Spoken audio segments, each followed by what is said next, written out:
高雄的期待游乐园最近网络顶有侪文章指控讲，有一个处长级的主管疑似职场霸凌。对此，期待发声明讲，后礼拜一会召开调查委员会，也那劳工局是表示会按照劳工的意愿来协助处理。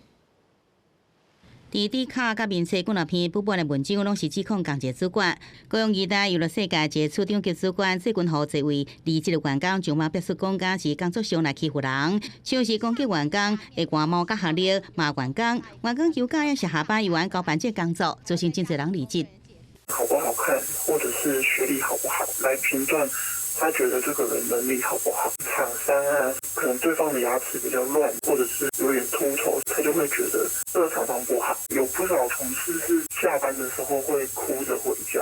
当下予游客欢乐的游乐园，其实员工压力真大。S 小姐虽然无上网表示这代志，不过相关因为受到欺负离开，伊讲报员工想要录音来当作证据，去求主管威胁要解雇，而且主管唔拿骂员工，也当面乱猜员工甲厂商的关系。反映过有这个问题，主管都说什么他的个性就是这样啊，然后就叫我们不要往心里去。但是他讲出来的话都已经伤害到别人，他会自己怀疑这个厂商是不是跟你有什么关系，所以你们才合作。刚刚伫工作上欺负人的主管，不代表游乐园接受采访，事件传出了后，互调离原来职务，期待发出声明，讲会进行调查。对工作上的欺负是我都用力的，70会调开调查委员会。事业单位没有办理职场不法侵害的预防措施，劳检处当场依法要求他限期改善。